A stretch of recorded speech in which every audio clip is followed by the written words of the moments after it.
I don't like racist shit. As a black man, I am fully aware of our nation's history.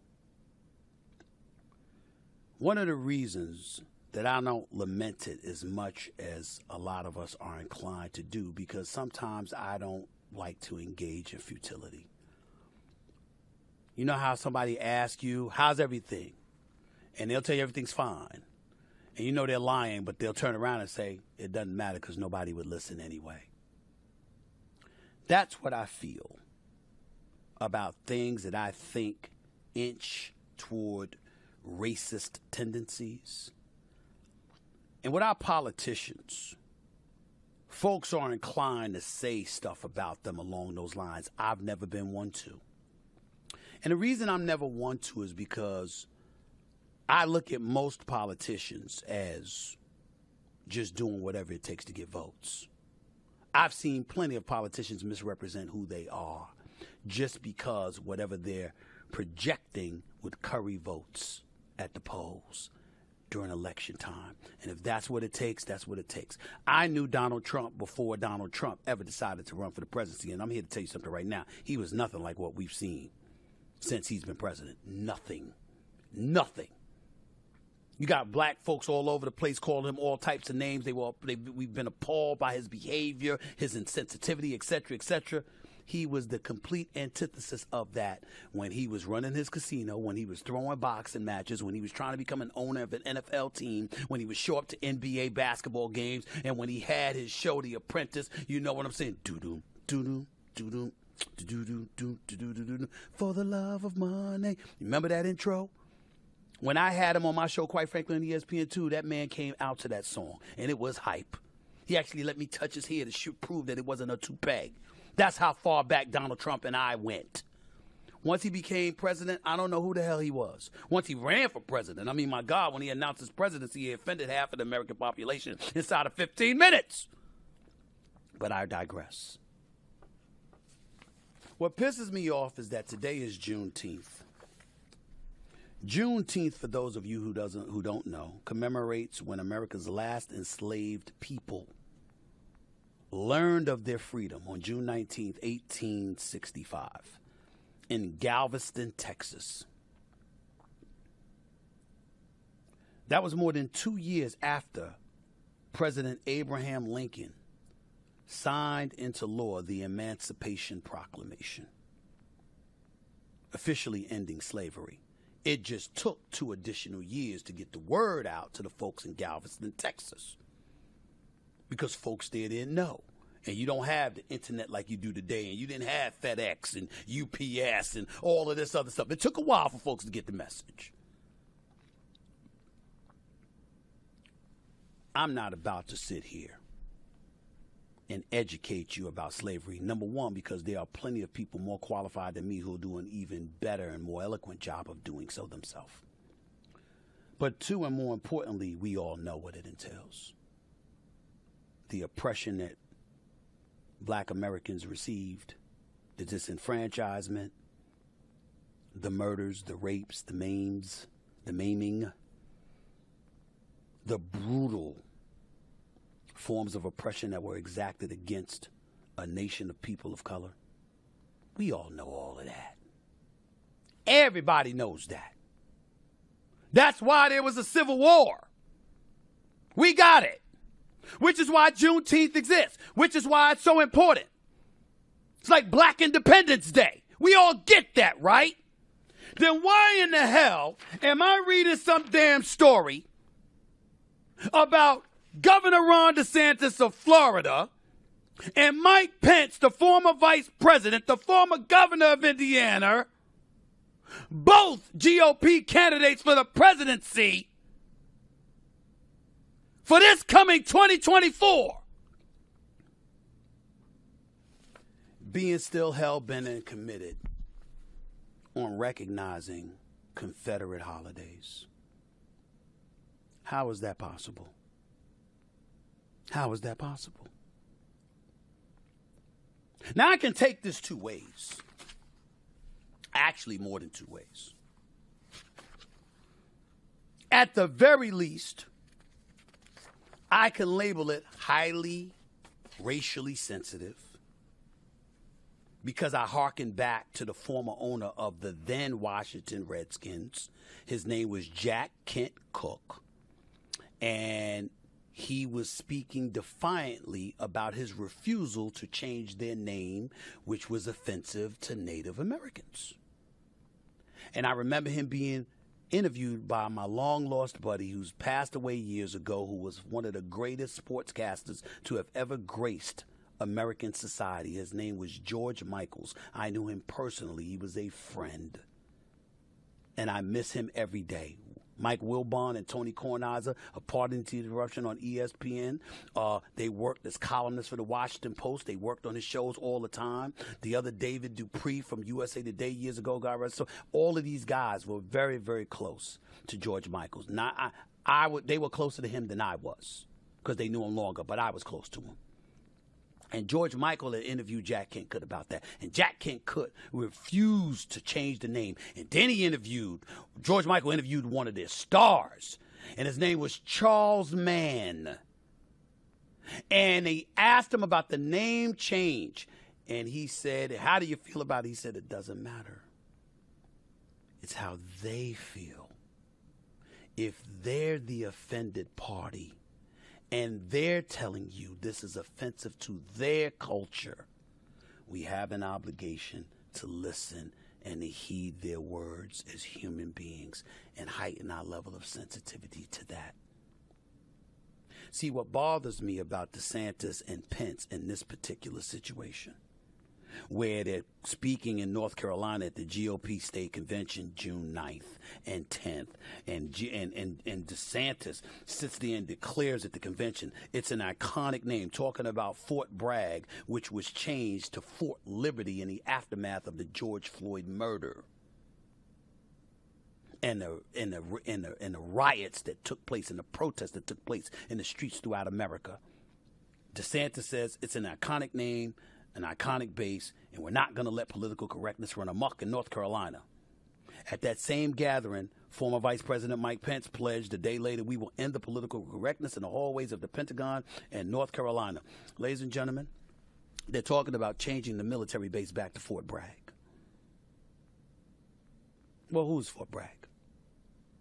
Bragg graduated from West Point, served in the U.S. military at one point, but by the time of the Civil War, he owned a Louisiana sugar plantation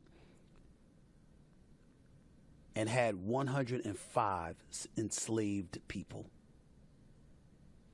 According to Bruce Levin, an emeritus history professor, Bragg, quote, enthusiastically, if poorly, helped lead an army insurrection against the United States government that tried to break up the Union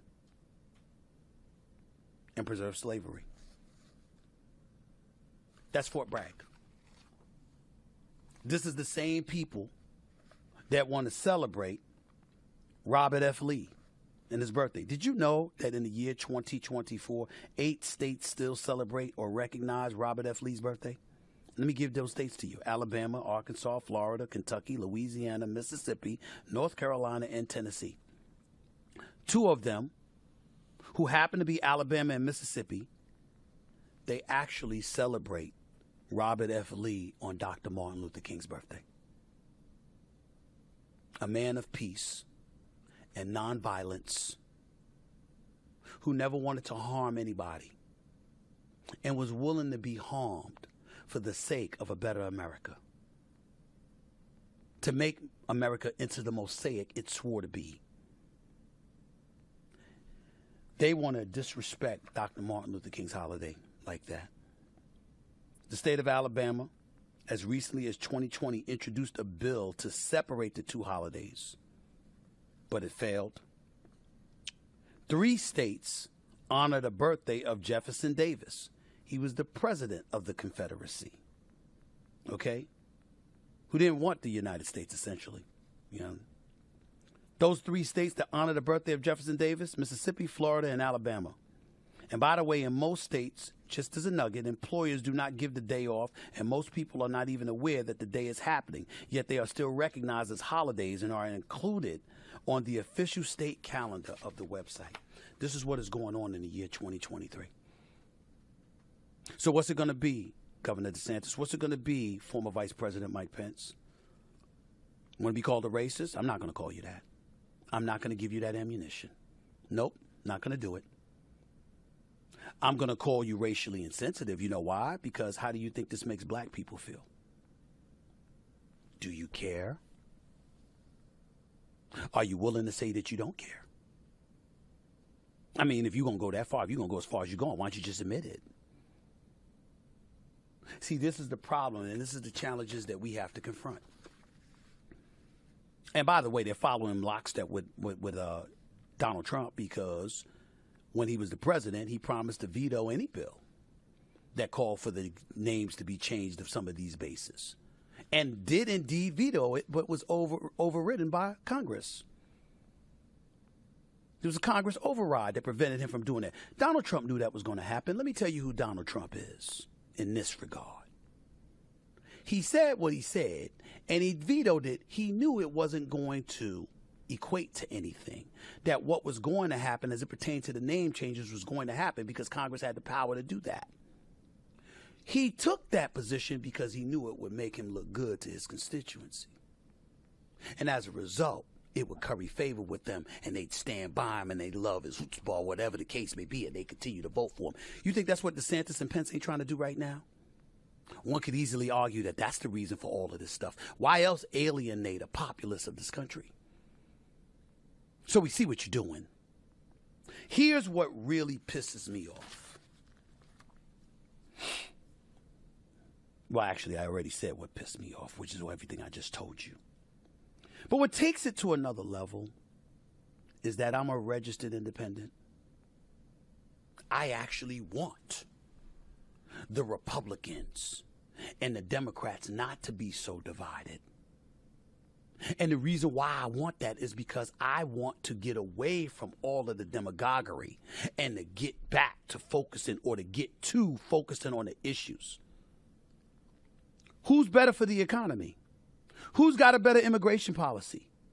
Who's better as it pertains to health care in the United States?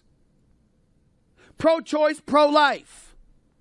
I want to get back to the issues so I can look at a candidate and say, that's the best candidate for America. I want that person. I can't do that. Because when I see stuff like this, I take that back. When I see shit like that, there's only one way to go, and that's to the left. Because if you're willing, what is the harm? Tell me as a politician why it's so important for you. You're going to lose votes with those waving Confederate flags in their homes. You're going to lose votes with those who got Confederate flag stickers on their trucks. You're going to lose votes with conservatives who don't necessarily parade around espousing their political ideologies, but we know what they're going to do when they go to the polls. You're not going to lose any votes. You don't have to alienate people in our country by saying, bump what the hell you feel. Bump what you endured. We don't give a damn that you're ultra sensitive to the Confederacy and Confederate flags and the history involving the Civil War and the oppression and the degradation and the cruelty and the murder that has taken place in our country. We know you don't care. We got it. But once upon a time, we cared about how things would be projected for the sole express purpose of promoting the need and the desire for a more civilized and tranquil society. This may secure Pence and DeSantis' base. But what you're doing by engaging in these acts, which will curry you no more votes. Those who are going to vote for you are going to vote for you anyway. And those who are not, won't. But what these actions encourage is a civil war. And when you do things like this to snub folks' history in their face in such a way that so grossly affects and offends them, you're inviting a civil war. And if you're inviting a civil war, you are not about peace. And you certainly are not about what's in the best interest of the United States of America. You're about you. And I thought we had enough of that. I guess I was wrong.